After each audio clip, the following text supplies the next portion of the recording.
सुप्रभात एंड नमस्कार बच्चों। आप सभी का अक्षर ज्ञान यूट्यूब चैनल पे तहे दिल से स्वागत है। आज हम लोग पढ़ने वाले हैं वर्ग 10 के संस्कृत पुस्तक का पाठ, जिसमें से हम लोगों ने मंगलम पाठ, पाटलिपुत्र वैभवम, अलस कथा, संस्कृत साहित्य लेखिका, ये चारों पाठ हम लोगों ने फिनिश कर लिए, मतलब कंप्लीट कर चुके हैं। ठीक ना, ये चारों पाठ पढ़ चुके हैं।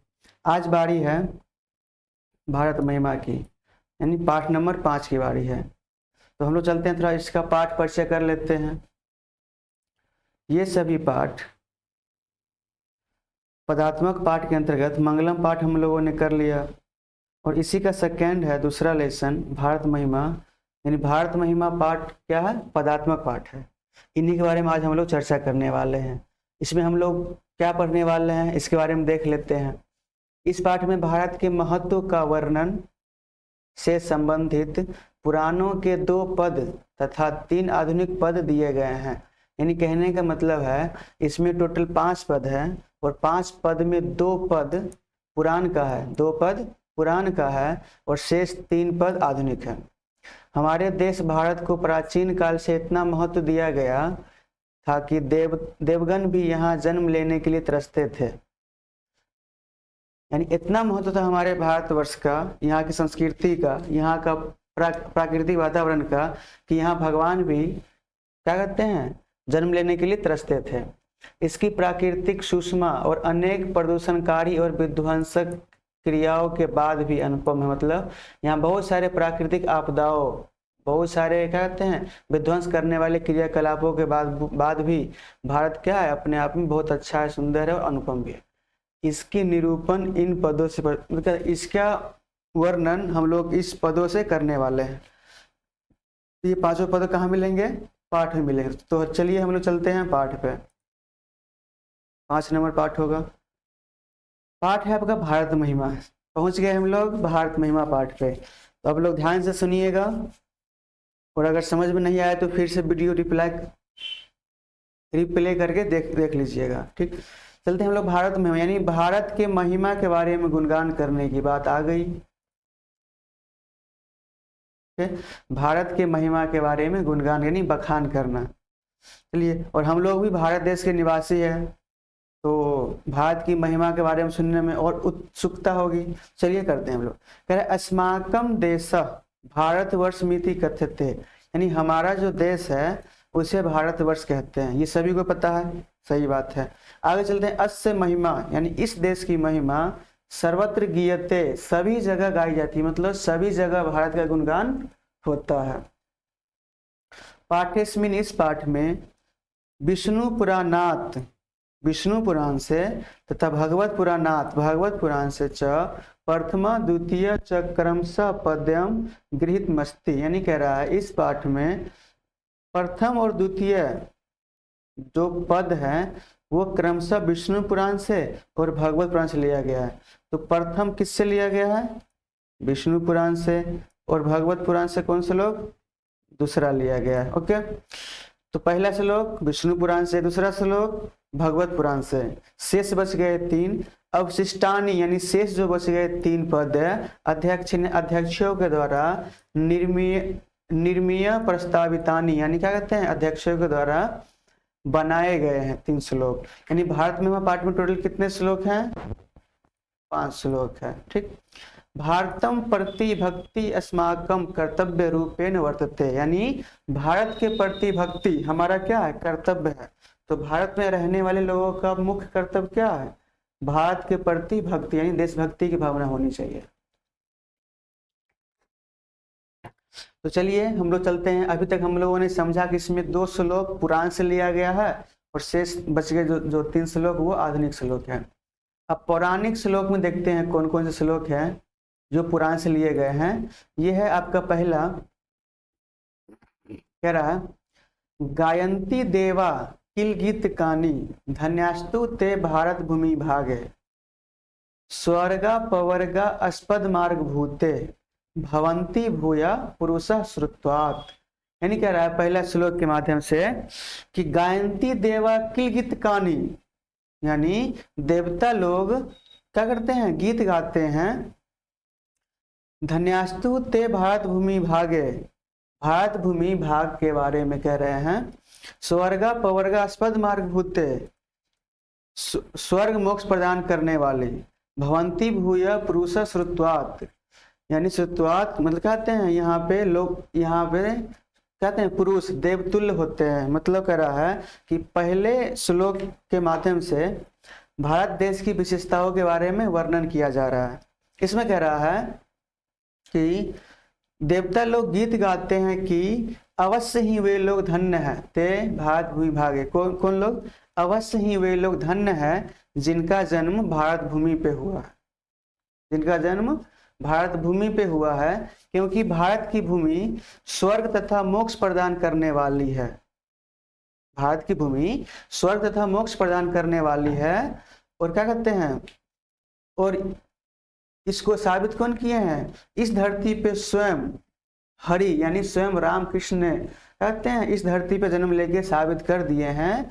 तथा इस धरती पे जन्म लेने वाले लोग, यानी जन्म लेने वाले लोग, पुरुष लोग श्रुत्वा देवतुल्य माने जाते हैं। मतलब जो मनुष्य भारत भूमि पे जन्म लेता है उससे कहते हैं देवता के तुल्य मानते हैं। इसलिए क्या कहते हैं, देवता लोग इस भारत भूमि का गीत गाते हैं, गुणगान करते हैं। ठीक है। नेक्स्ट कह रहा है अहो अमिषाम किमकारी शोभनम, अहो अमिषाम किमकारी शोभनम प्रसन्न येषाम सुविदुत स्वयं हरि, ये जन्म लब्धम निरीशु भारता जिरे मुकुंद सेवो पैकम स्प्रिया हीना। यानी कह रहा है भगवान क्या कर रहे हैं, गीत गा रहे हैं, और गीत गाते हुए कह रहे हैं, क्या कह रहे हैं कि अहो ईश्वर के द्वारा कितना सुंदर बनाया गया या कितना सुंदर काम किया गया। जो मनुष्य भारत भूमि पर जन्म लेते ही श्री हरि यानी भगवान के सेवा के योग बन जाते हैं। कौन कह रहे हैं? देवता लोग गीत गाते हुए कह रहे हैं। ठीक, कि जो लोग भारत भूमि पर जन्म लेते हैं वे स्वयं भगवान की सेवा करने का उनको मौका मिलता है या हरि के सेवा का योग बन जाते हैं। वही कह रहे हैं, फिर कह रहे हैं भगवान, मतलब ये देवता लोग फिर कह रहे हैं मेरी भी इच्छा हो रही है इस भारत भूमि पे जन्म ले और क्या करें, हम भी श्री हरि की सेवा में सेवा करने का मौका मिले। और इसके बाद कह रहा है अर्थात जिनके ऊपर ईश्वर की कृपा होती है उन्हीं का जन्म भारत भूमि पे होता है। ठीक ना। यानी इस श्लोक के माध्यम से भारत देश की महानता के बारे में बताया गया है। ठीक, श्लोक नंबर 2 के माध्यम से। और ये श्लोक कहाँ से लिया गया है? अभी हम इससे पहले हम पढ़े थे कि प्रथम श्लोक लिया गया विष्णु पुराण से, यानी गायंती देवा किलगित कानी धन्यास्तु ते भारत भूमि भागे स्वर्गा पवर्गा अस्पद मार्ग भूते भवंती भूया पुरुषा श्रुत्वात्। यह श्लोक लिया गया विष्णु पुराण से।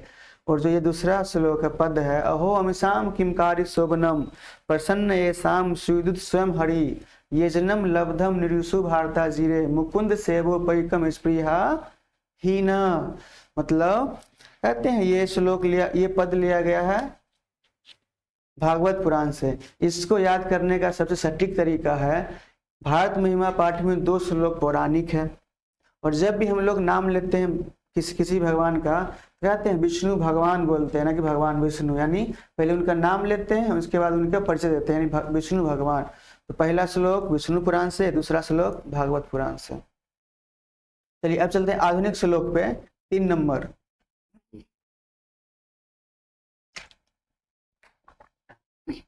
नंबर कह रहा है इयम निर्मला वत्सला मातृभूमि प्रसिद्धम सदा प्रसिद्धम सदा भारतवर्ष में तक विभिन्न जना धर्म जाति पर भैदय रिहकत्व भावम वहंतो वसंती। यानी कह रहा है कि ये जो इयम निर्मला वत्सला मातृभूमि, यानी ये जो भूमि है, ठीक ना, और ये जो भारत की जो भूमि है यह क्या है, बहुत ही प्रसिद्ध है। क्या है? बहुत ही प्रसिद्ध है, और यह निर्मल भी है, ममतामयी भी है। कौन? भारत भूमि। विभिन्न जना धर्म जाति पर भेदे रिहकत्व भावम बहंतो वसंती।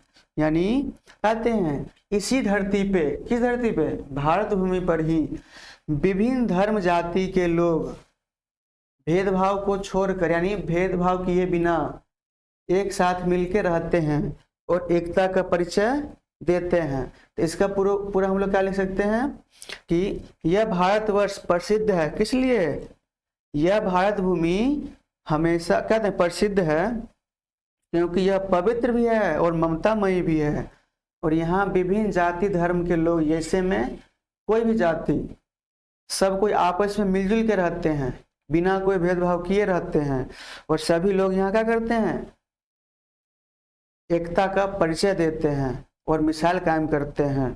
ठीक ना। यानी ये पद 3 भारत देश की विशेषताओं के बारे में कहता है। ठीक ना। आगे चलते हैं, 4 नंबर कह रहा है, और यही है नारद मुनि जो पूरा गुणगान करते रहते हैं। ठीक, आगे कह रहा है 4 नंबर आ गया, विशाला अस्मदीय धरा भारतीय सदा सेविता सागरे रम्य रूपा वने पर्वतय निर्झरे भव्य भूति बहंती भीरे शाम सुभा चाप गाभी। यानी विशाला अस्मदीय धरा, यानी हमारी जो भारत भूमि है वो क्या है, बहुत ही विशाल है, बहुत ही सुंदर है। ठीक ना, और ऐश्वर्य प्रदान करने वाली है। यानी विशाला अस्मदीय धरा भारतीय, यानी हमारी जो विशाल धरती है वो बहुत ही सुंदर है, विशाल है, मनोहर है, ऐश्वर्य प्रदान करने वाली है। ठीक ना। उसके बाद कह रहा है कि सदा सेविता, जो हमेशा सुशोभित है, सागरे रम्य रूपा, बहती हुई नदियां, सागर, वने, वन, जंगल, पर्वत, पहाड़, झरना, ये सब से क्या है, भव्य भूति, यानी ऐश्वर्य प्रदान करने वाली है। यानी जो सुशोभित है, किससे, धरती, यह धरती सुशोभित है सागर से, बहती हुई नदियां, वन, पर्वत, पहाड़, झरना, ये सब से हमेशा सुशोभित है। कौन, भारत भूमि। और इस श्लोक के माध्यम से कहा जा रहा है कि भारत की विशालता एवं प्रकृति संपदा का वर्णन किया गया है। यानी भारत का जो विशाल धरती है, धरा है, इसके ऊपर जो भी प्राकृतिक वस्तुएं हैं उनका वर्णन और उनका गुणगान किया गया है। ठीक, आएगा लास्ट, जगत गौरवम भारतम शोभनीयम सदा अस्माभिरे तथा पूजनीयम भवेत देशभक्ति समेषाम जनानाम प्रादर्श रूपा सदा वर्जनीय। यानी कह रहा है इस श्लोक के माध्यम से हम लोगों की देशभक्ति की विशेषताओं के बारे में बताया गया है, और इस फोटो के माध्यम से हमें स्पष्ट हो रहा है किसी भी धर्म जाति के लोग हैं, सभी लोग क्या करते हैं, अपने देश के प्रति अपने अंदर देशभक्ति की भावना जगाए हुए हैं। इसी कारण पूरे जगत में क्या है, भारत का गुणगान होता है, जगत गौरव है। यानी यह देश, कौन, भारत, यानी यह भारत देश सदा शोभित है, शोभनीय है, बहुत शोभता है, और पूरे संसार का गौरव भी है। कौन, भारत देश। करेगी, और यह धरती हम लोगों के द्वारा क्या है, सदा अस्माभि भिरे तथा पूजनीय, यानी यह धरती अस्माभि, हम लोगों के द्वारा हमेशा पूजनीय है। क्या है, हमेशा पूजनीय है। और इस धरती पे रहने वाले लोगों के अंदर की जो देशभक्ति है, यानी इस धरती पे रहने वाले लोगों के अंदर जो देशभक्ति है, वो देशभक्ति क्या करती है, सदा आकर्षणीय है, श्रेष्ठ है और आदर्श स्वरूप है। आदर्श स्वरूप मतलब देशभक्ति की मिसाल कायम हम लोगों के पीछे है। ठीक है ना। यानी भारत जिस देश के हैं उस देश के प्रति देशभक्ति होना बहुत ही अच्छी बात है। ठीक है ना। तो वही कह रहा है इसमें, यानी 5वां श्लोक कह रहा है कि इस श्लोक के माध्यम से देशभक्ति की विशेषताओं के बारे में बताया गया है। ठीक, तो अब ये 5 कंप्लीट हो गया। अब हम लेते हैं विदा, मुझे आज्ञा दीजिए, हम चलते हैं।